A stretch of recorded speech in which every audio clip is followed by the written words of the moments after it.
Hello friends and welcome back to our channel Banarasiya the learning channel. तो आज हम discuss करने वाले हैं एक और योग उपनिषद जिसका नाम है योग राजो उपनिषद। इस पर्टिकुलर टॉपिक में हमारे यूजीसी नेट योगा सिलेबस के अकॉर्डिंग क्या पढ़ने का है वो है मंत्र योग, लय योग, हठ योग, राजयोग और 9 चक्रास जो कि योग राजो उपनिषद में बताया गया है और उनके प्रोसीजर्स और उसके रिजल्ट्स। इन 9 चक्रास में मेडिटेशन करने के प्रोसीजर्स और उसके रिजल्ट्स।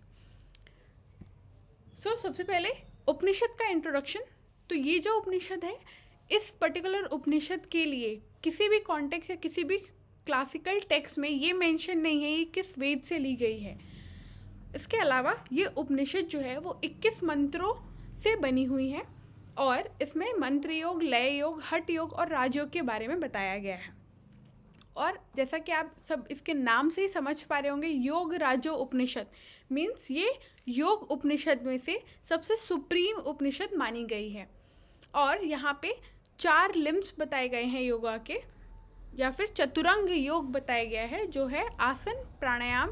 प्राणायाम को यहाँ पे प्राण संरोध के नाम से जाना गया है या बताया गया है। इसके अलावा ध्यान और समाधि, ये चतुरंग योग या 4 लिम्स ऑफ योगा इस योग राजो उपनिषद में समझाए हुए हैं। इसके अलावा इस पर्टिकुलर उपनिषद में योगा के बारे में बहुत ज़्यादा डिटेल में नहीं है।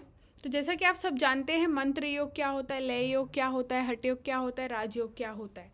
तो यहाँ पे वत्स राजा और अन्य यानी कि वत्स राजा and others are masters of mantra yoga.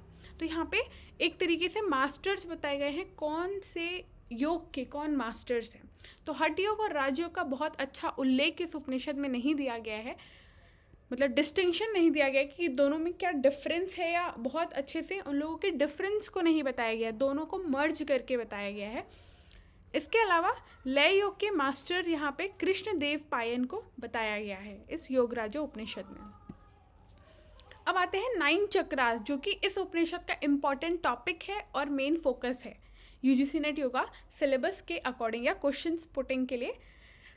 तो इस उपनिषद में ये बताया गया है कि इस 9 चक्रों या फिर इस एनर्जी सेंटर्स पे जो भी मेडिटेट करता है उनको वेरियस रिजल्ट्स मिलता है और फाइनली वो लिबरेट हो जाते हैं, यानी कि उनको समाधि प्राप्त हो जाती है इन 9 चक्रों पे ध्यान करने से।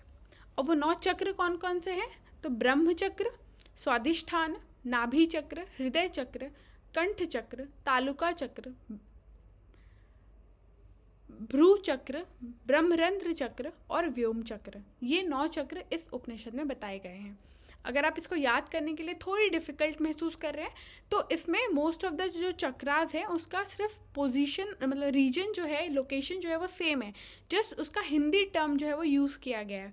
फॉर एग्जांपल स्वादिष्ठान का नाम तो वही है नाभि चक्र, तो मणिपुर के लिए नाभि चक्र जो नाभि में लोकेटेड है वो चक्र, हृदय चक्र अनाहत के लिए, कंठ चक्र विशुद्धि के लिए, तालुका चक्र।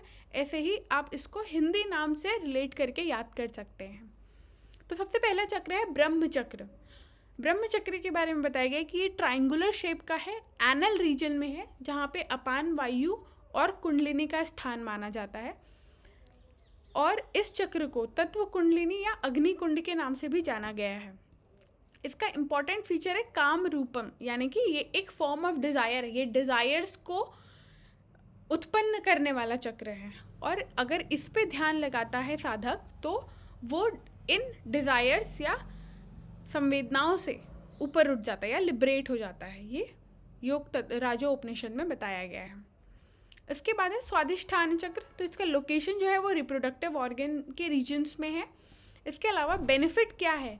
तो स्वादिष्ठान चक्र में ध्यान लगाने से जो है आप अपनी तरफ पूरे यूनिवर्स को आकर्षित कर सकते हैं, ये बताया गया है।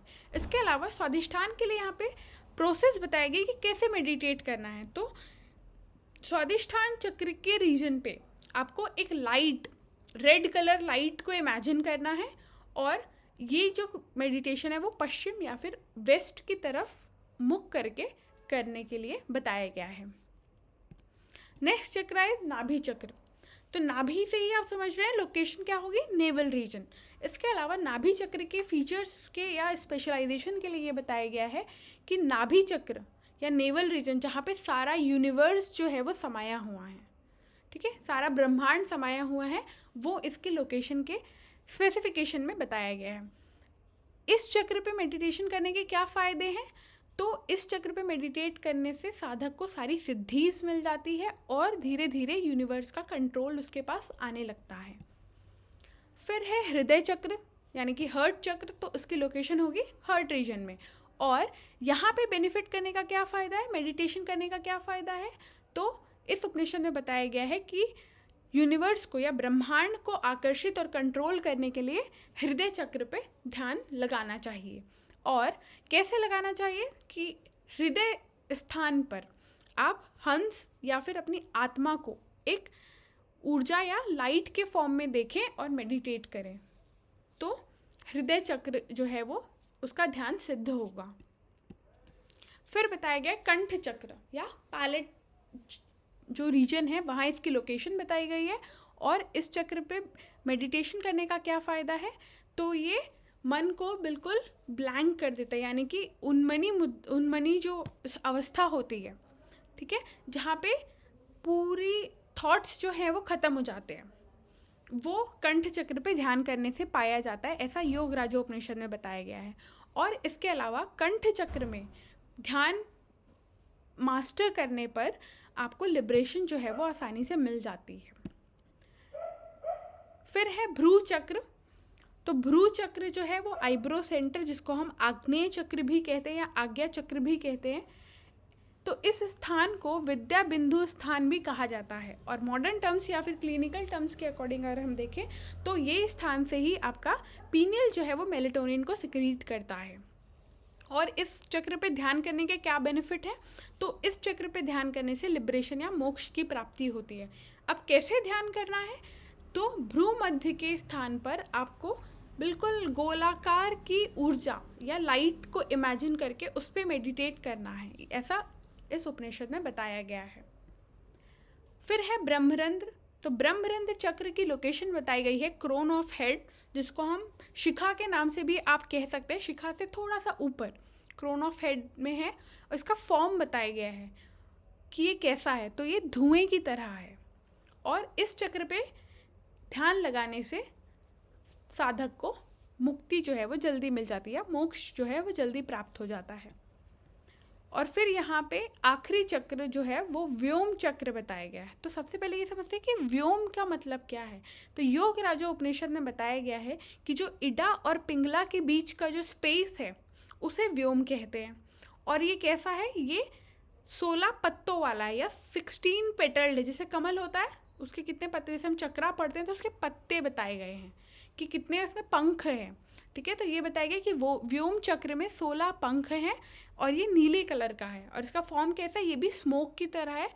और इस पे मेडिटेट कैसे करना है? इस पे मेडिटेट करना है कि जो आपका बेस ऑफ स्पाइन है, जहाँ डॉर्मेंट कुंडलिनी होती है, वहाँ पे मेडिटेशन या ध्यान इसका लगाया जाता है व्योम चक्र का। अब इस 9 चक्रा पर मेडिटेशन करने के क्या फ़ायदे हैं? तो अलग अलग फ़ायदे हमने देख लिए। उसके अलावा योग राजो उपनिषद में ये बताया गया है कि इस 9 चक्रा पे एक साथ या अलग अलग ध्यान करने से योगी को जो है उसको मोक्ष की प्राप्ति हो जाती है, ऐसा माना गया है। तो hope you guys like this video. Do like, share and subscribe our channel for more videos. Thanks for watching.